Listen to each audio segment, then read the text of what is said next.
So we're still doing quadratics. This is actually the last lesson in the quadratic unit. It's very short. We're going to take what we've learned and apply it. These are quadratic applications, which is a fancy way of saying word problems, which I know is not everybody's favorite, but it's putting it in context, okay? Now, I grabbed a calculator. You guys can just watch and follow along with me. A few of these, if the numbers get really big, we may go to the calculator. We'll try to do as much as we can without it. On your test, I designed all the problems to have numbers small enough that you won't need a calculator, okay? But I did get it out just in case we need it for today. So here's our first scenario. You're selling boxes of cookies. Welcome to the Girl Scouts. You can sell 60 boxes for $5 each. So let's put that in here. The price is $5 and we can sell 60 boxes. Now that one I believe you could do without a calculator. If you sell 60 boxes for $5 each, how many dollars did you make? 300. Okay, just multiplying them together. Now, you want to make more money, so what you're going to do is raise the price of the cookies. Here's the problem. When you raise the price, this is just like in real life economics, all right? When you raise the price, you're going to lose customers because people are going to be like, no, I don't want to pay that much. Do you understand what I'm saying? Okay, good, heads nod. So for every dollar you raise the price, you're going to sell 4 fewer boxes. So what's going to go in the next line? If I raise it $1, how many boxes did I now sell? 56, good. And so to get the answer there, I would have to multiply those together. And I'm just going to type that in my calculator real quick, unless anyone knows 56 times 6. I mean, I believe you could figure it out if I made you do it. But I just typed it in the calculator real quick. It's 336. So look, did the amount you made go up or down? Went up. Even though you lost customers, it went up because you raised the price. And so what we're going to look at here is, where is that like middle ground where you can raise the price enough, but you haven't lost too many customers? So let's fill in the next line. What would go in the next line? Yeah. 7. And if you want to just go ahead and fill in that whole column, it's going to go 7, 8, 9, 10, 11, 12, 13. Like we're just going to keep raising it by $1 at a time. My 8 looked kind of weird. I'm going to fix that. It's going to bother me if I leave it like that. And then actually we can fill in this whole column. Maybe that'll be faster. Let's do it that way. You're just going to keep losing 4 customers each time or sell 4 fewer boxes. So you guys can just shout them out to me. What's the next number? 52, good. 48, 44, 40. Okay. And the way I'm going to get this column is I'm just going to take those and multiply them. So I'm just going to type them real quick in the calculator for us.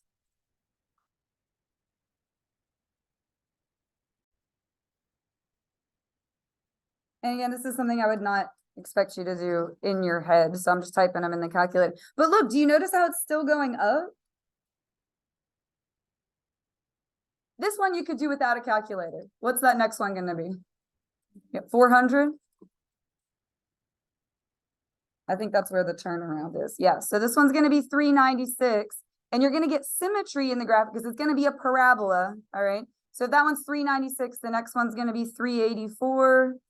And then the next one's going to be 364. All right. So how many boxes should you sell to maximize your earnings?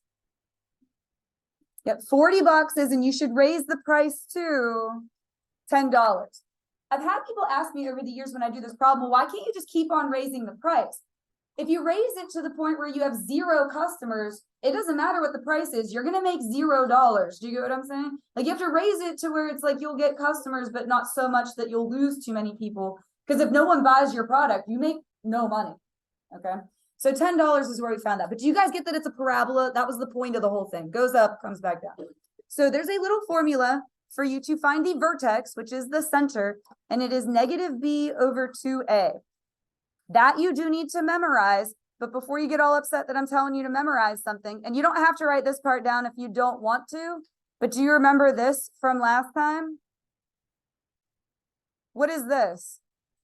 Quadratic formula. And you guys mostly said it to me and you had it memorized. All right. My other class brought up the song. Did you learn the song? Pop Goes the Weasel song? If you have that memorized, you can have this memorized because look it. See what I did there? It's your quadratic formula, just without all the yucky part, all right? So -b over 2a, that's going to give you the center. So we're just going to try a few word problems, all right? The path of a cannonball, it goes up and it comes back down. Right? It's going to be a parabola. follows this function. Ooh, why is it negative? Because the parabola does what? Upside down. It goes up and comes back. This is literally rocket science. You are all rocket scientists. Rockets go up and like that. Okay, that's what we're doing. Except I called this one a cannonball. All right, following this function, we have seconds and we have feet. I tend to circle whatever my units are so I remember what's going on. All right. So A, what is the maximum height reached and when does that happen? Well, there's this handy little formula that I just gave you to find the center. So we're going to do negative B over 2A. So negative B, what number is B in this formula, this equation that we have here? 32. Well, we don't use the X, just the number. So negative 32, negative B over 2A. And what number is A? Negative 2. Good. And we'll get as far through this without a calculator as we can. That's going to give you negative 32 over what? Negative 4. Negatives cancel, which is good because you can't have negative time. And this is going to be positive what? 8. Now, that's the input value. This gives you X. It's 8 seconds. There was another part to the question, though, if you go back and read. That's the time when it occurs, but what else are we supposed to be finding? Like the actual height. Well, how do you get the height for 8 seconds? Take 8 and do what with it? Plug it in. If this is your input, put it into the function, we'll get the output, all right? So it's going to be negative 2 times, we plug in 8. 8 squared, everybody. 64. We'll get as far without a calculator as we can. This is like a last resort, all right? Plus 32 times 8. I'll type that one in for us real quick. That's 256 plus 14. So what is negative 2 times 64? What's that going to give us? Yeah, negative 128 plus the rest of it. I'm just going to copy that down. Now, 128 is half of 256. Like those numbers are half of each other. So if you have negative 128 plus 256, you get 128. So it's 128 plus 14. Again, I'm just talking you through it in case you don't have a calculator. This is like your mental math here. And so what is that going to give us? 142 feet at time 8 seconds. So we say 142 feet at time 8 seconds. So whenever you do that negative B over 2A, that gives you the input. You just have to plug it back in to get the output. All right, letter B is when does it hit the ground? Real quick, if it's on the ground, how many feet in the air is it? 0. So you're going to take this equation, negative 2x squared plus 32x plus 14, and set it equal to 0. As a heads up, I had one year, and I think this was pre-COVID, so it was a little bit ago now. My classes, all of them, resisted this type of problem so much, and it's really not that hard. I put one of these on every single test for the entire rest of the year. Not have that happen this year. All right. Now, if it equals 0, and only if it equals 0, you can go through and just divide everything by that negative 2. The reason why you can get away with that when it's 0 is what is 0 divided by anything in the entire world? Still 0. You cannot get away with what I just did if it's any number other than 0. But that's why this is not that hard of a problem, because 0, right? So what does that leave us with? We divide everything by negative 2. Well, hold on. This first part would just be x squared, good, and then negative 16x minus 7 equals 0. That's why 0 is great. Now, don't write this on your paper because I'm going to show you what it is wrong. The next thing you would want to try to do is factor it. Don't write that, though. Why won't that work? 7 would, here, I'll show you what, I'm going to have to erase this. Don't write this down. 7 would be 1 and 7. Is 1 plus 7 ever going to be 16?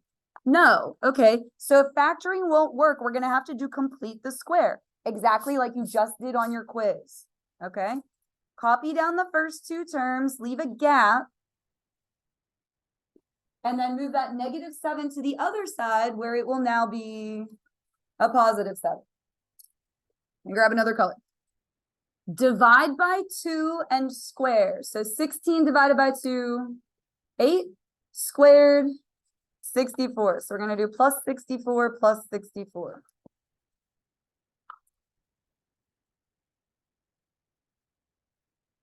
Are we all still together? Okay, so it's going to be blank squared. What goes in the blank? X minus 8. And then over here, 7 plus 64, 71. Almost there, just got to keep on going. What's your next step? Square root. Okay, you know how we usually put plus and minus? When it's a word problem, you can just do the positive version because we don't have negative time. Okay, so you don't have to put the plus minus. I don't mark it wrong if you put it, but you only need the positive version of this.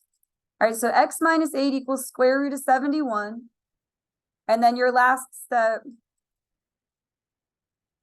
is add over the 8. And again, if you put plus and minus, I'm not going to mark it wrong because obviously you knew what you were doing, but we don't do negative time. And then at the end of that, you just need to put seconds. Let me type in 8 plus square root of 71 in the calculator. Any thoughts? Like, what do you think that comes out to as a decimal? Or just estimate. What do you think before I hit enter? Like, what is square root of 71 probably a little bit close to? The in between 8 and 9, right? So this plus 8, that would be in between like 16 and 17. All right, so it takes that long to hit the ground is what we found. All right, and then this last one's the easiest one. What height is it launched from? That's at time. Does anyone take physics or has taken physics? Do you know initial velocity or initial height? This is initial height. Well, what's the initial height? Go back and look. If you plug in 0 for x and those are all gone, 14 feet. Hey, Miss Cole, will it always be that last number? Yep, because you're plugging in 0. So it was launched from 14 feet in the air, it went up and came back down. Have you ever heard in t minus 3 seconds or whatever? Can you look at this real quick? If it was a t instead of an 8, do you get it would be t minus 8 squared? I use x because no one really likes t, but like t minus 8, so like that's where that comes from. Rocket science. You're doing rocket science. Isn't that cool? It's cool, guys. Neat. Oh, I did make this one t. Let's try it again. A ball is thrown into the air, follows that model. T is time in seconds. Height is in feet. Always watch that though, because sometimes I'll change it to yards just to like keep you on your toes. So just make sure you're reading the problem. So what is the maximum height? Oh, what is the little formula that I just told you you can use to find the center? Good. Negative b. What is b out of these numbers? 4. Good. Negative 4 over 2 times a. And a is which one of those numbers? Negative 2. Good. We can do that without a calculator. Those numbers are small enough. So that's going to give you negative 4 over negative 4. Good, which would be 1 second. So that's the time, 1 second. But if you want the actual height, you have to take 1 and plug it back in. All right, so let's do that. 1 squared. 1 times negative 2. Negative 2 plus 4 times 1 is 4 plus 6. Work that out and you'll get the height. Yeah, 8 feet. So 8 feet at time 1 second. And like on your test, I would keep the numbers small enough. You won't need a calculator. B, when does the ball hit the ground? If it's on the ground, how far in the air is it? 0. You're going to take this whole thing and set it equal to 0. Do you want me to change the t's to x's or are you okay with t? No one cares. Okay. Set it equal to 0. Now, what can you get away with since it's 0 and only if it's 0? Yeah, we're going to divide by negative 2, that number that's out front. Now, it was kind of a coincidence that both problems were negative 2, so I just want to reiterate. It's not always a negative 2. It's whatever number is right there. If it's a negative 5, you divide everything by negative 5. Do you get what I'm saying? It was coincidence that they were both negative 2. All right, so what's that give us? T squared minus 2t Good, -3 equals 0, yay. Also, yay, this one's gonna factor, which is easier than completing the square. In my opinion, easy and difficult is always an opinion thing. Some people end up really liking complete the square and just want to do that for every problem. We'll go ahead and factor this one. It'll be t and t. And then how do you split up 3? 3 and 1. And then you want a -2 in the middle. So -3, +1. And then you have to set those equal to 0 to get your answers. What is the first one going to give us? All right, so 3 seconds. And then what does the other one give you? -1. We're not going to use that because we don't do negative time. So you can just throw that one out. And then the last one, what height is the ball thrown from? Initial height, you just plug in 0. So yeah, it's just going to be that last leftover number. So 6 feet. Make sure you put units when it's a word problem. Number 4 is kind of just, I mean, I guess it's a word problem because there's words. There's not a scenario with it. It's almost like a scavenger hunt. You have to go and find all the missing things. So this quadratic has a y-intercept at 0.27 and a center or an axis of symmetry at -6. Find the zeros. We're going to need to find A, B, and C first so that we can put an equation together because we're missing like the numbers of our equation. Now we actually have 2 of them. What is A? There's nothing written in front of the x squared. So what's understood to be there? 1. Okay, so A is 1, which is always nice when that's 1. And we actually have one or the other of these. Read through the given information. I know you're tired. Stick with me. We have C. What is C? Yeah, it's going to be that leftover number, 0.27. It's your y-intercept. So we use that piece of information. Now we're going to use this. What was that little formula I gave you that would give you the center? -b over 2a is going to equal -6. So what happens to the negatives? They cancel, they're gone. And then we can plug in for A. What did we say A was? A is just 1. So 2 times 1 is 2. You get B over 2 equals 6. So what's B? 12. 12 divided by 2 would give you 6. Oh my gosh, we got A, B, and C. Now we're going to write an equation. What would our equation be? Can you just take these numbers and put them together for me? What would our equation be? Yeah, x squared, 1x squared. You don't have to write the 1. Plus 12x plus 27. Now I'm going to set that equal to 0. Why? Read back through the problem. Why would I set it equal to 0? It says find the zeros. It's a direction following thing. I think a lot of people don't read directions in math because they're like, oh, I'm just going to take these numbers and do something with them. Make sure you're actually reading the problem. Do you want to factor or do you want to complete the square? You want to complete the square? This one does factor. That's why I gave you the option. You're going to factor it. I think factoring is easier. It's just not everything factors. If something doesn't factor, you're going to get that messy plus and minus square root in it. But this one's going to be fine. X and X. What multiplies together to equal 27? Good. 9 and 3. And then what symbols would you need in there? Plus. Good. And then just don't forget to get your actual answers. What do we get as our like final result? You have to set those equal to 0.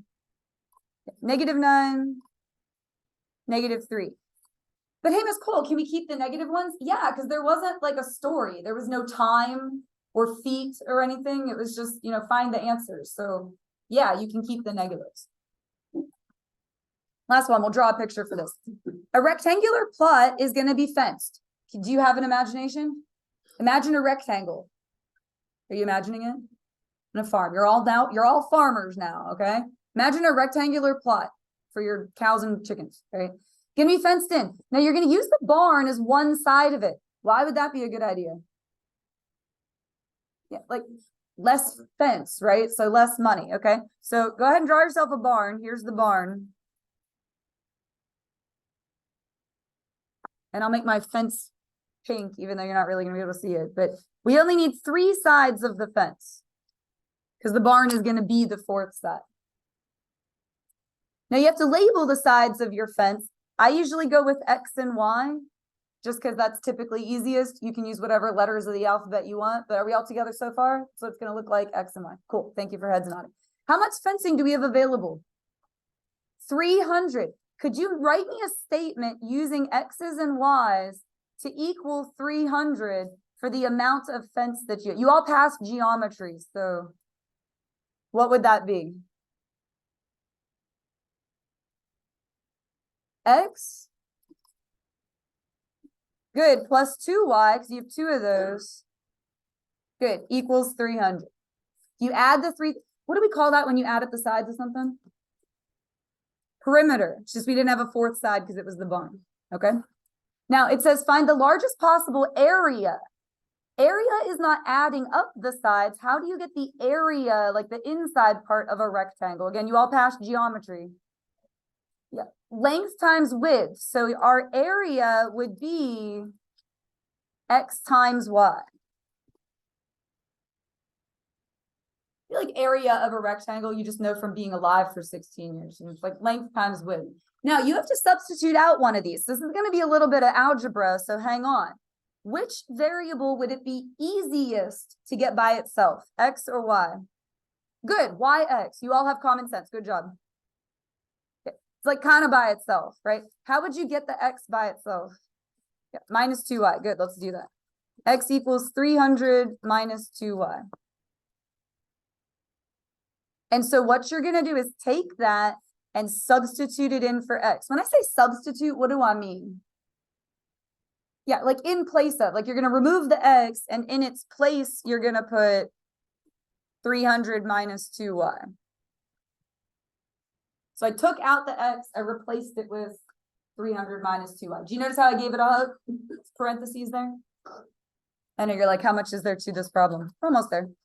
What do you need to do with this Y that's outside the parentheses?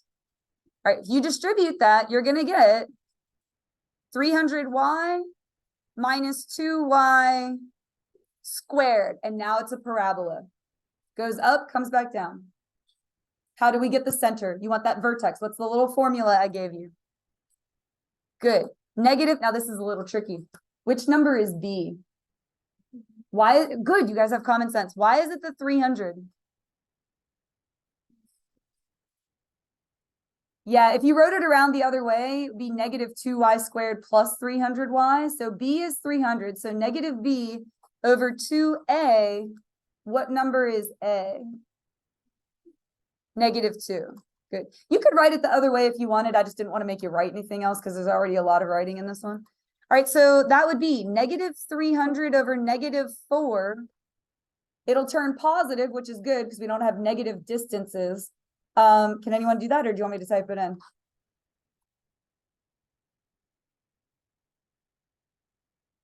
Does anyone know it? So 75, what was our, oh, I forgot to circle it. Was it yards or feet? Did I make it feet? Feet. Not done. We're close though. We found that Y is 75. Do you see how it was Y in this equation? Let me go back to the picture. If this is 75 and this is 75, how much is left for X? Because we had a total of 300. Good, 150. And I want you to reread the problem because we have one more thing for the final answer. We found X and Y. So we found like the dimensions, but it wants the, so what do we have to do with the 75 and 150? Multiply them. So 75 times 150, I'm just going to type that in real quick. 11,250. And I want to see if anyone gets this. What are the units for an area? It is square feet. Anything 2-dimensional is going to be squared. 3-dimensional would be cubed. So like if you're pouring a pitcher of water, the volume of it, or like a swimming pool, would be cubic feet. So 2-dimensional is squared, 3-dimensional is cubed.